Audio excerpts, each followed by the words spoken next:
అందరికీ నమస్కారం అండి. బీహార్ అసెంబ్లీ ఎన్నికల్లో కాంగ్రెస్ పార్టీ ఘోర పరాజయాన్ని చవిచూసింది. ఆర్జేడీ కన్నా ప్రతిపక్ష హోదా దక్కింది కానీ, కాంగ్రెస్ పార్టీకి కనీసం డబుల్ డిజిట్ మార్కులు కూడా రాలేదు. కేవలం 6 స్థానాల్లోనే వరకే అది ఆగిపోయింది. దీని ప్రభావం ఇప్పుడు మిగతా రాష్ట్రాల్లో పడే అవకాశం ఉంటుందా కాంగ్రెస్ పార్టీకి? ఖచ్చితంగా.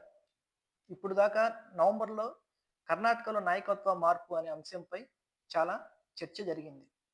ఈ ప్రభావంతోటి కర్ణాటకలో నాయకత్వ మార్పు అనే అంశంపై ఇంకా చర్చ ఉండకపోవచ్చని భావించవచ్చు. ఎందుకంటే కాంగ్రెస్ పార్టీ 2024 పార్లమెంట్ ఎన్నికల తర్వాత జరిగిన ప్రతి అసెంబ్లీ ఎన్నికల్లో కూడా దారుణంగా ఓడిపోయింది.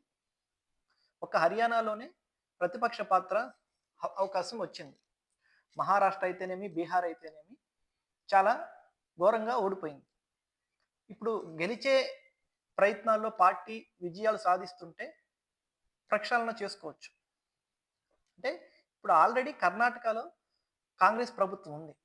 ఇప్పుడున్న సమస్యలకు తోడు ఇప్పుడు నాయకత్వ మార్పు అంత అవసరమా అనే ఆలోచనలో కూడా కాంగ్రెస్ పార్టీ ఉండవచ్చు. ఇది డీకే శివకుమార్‌కి నెగెటివ్‌గా ఉండొచ్చు. కానీ ఇలాంటి పరిస్థితుల్లో నవంబర్‌లో నాయకత్వ మార్పు అనే అంశం ఇక ఉండకపోవచ్చు.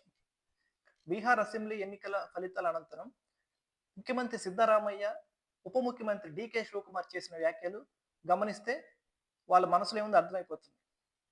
ముఖ్యమంత్రిగా ఉన్న సిద్ధరామయ్య గౌరవంగా ఈ ప్రజా తీర్పుని మేము గౌరవిస్తున్నాం అన్నారు. కానీ ఉప ముఖ్యమంత్రి డీకే శివకుమార్ అలా మాట్లాడలేదు. ఇది మాకొక పాఠంలాగా మేము భావిస్తాం.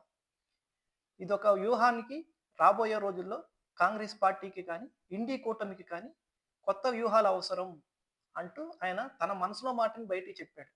అంటే ఆయన ముఖ్యమంత్రి కావాలన్న ఆశని ఆయన ఈ రకంగా చూపెట్టాడు. కానీ సిద్ధరామయ్య అలా చెప్పలేదు. ఎవరైనా ముఖ్యమంత్రి స్థానంలో ఉన్నవాళ్ళు ఇట్నే మాట్లాడతారు. ప్రజా తీర్పుని గౌరవిస్తామంటారు. కానీ ముఖ్యమంత్రిగా కావాలి తన ఆశని ఇండైరెక్ట్‌గా కేంద్ర కాంగ్రెస్‌లకి చెప్తున్నాడు డీకే శివకుమార్. మార్పు అవసరం. ఇదొక మనకు పాఠం. రాబోయే రోజుల్లో మరిన్ని వ్యూహాలు అవసరం అంటూ కేంద్ర కాంగ్రెస్ నాయకులు పెద్దలకి చెప్తున్నట్టు ఆ వ్యాఖ్యలు చూస్తే అర్థమవుతుంది. కానీ ఇప్పుడున్న పరిస్థితుల్లో నవంబర్‌లో నాయకత్వ మార్పు అనే అంశం ఉండకపోవచ్చు. ఎందుకంటే కాంగ్రెస్ పార్టీ ఇప్పటికే చాలా చోట్ల ఘోరమైన పరాభవాన్ని ఎదుర్కొంది. దానికి తోడు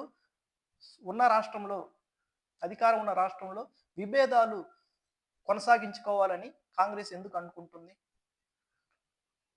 అనే విషయంపైనే ఇప్పుడు చర్చ నడుస్తుంది. దీనికి ఫుల్ స్టాప్ అనేది ఇప్పుడే ఒక నవంబర్‌లోనే ఎండింగ్‌లోనే ఉండొచ్చు. కానీ కాంగ్రెస్ నాయకత్వం నుంచి ఎటువంటి ఈ విషయంపై చర్చలు లేకపోవటం గమనార్హం.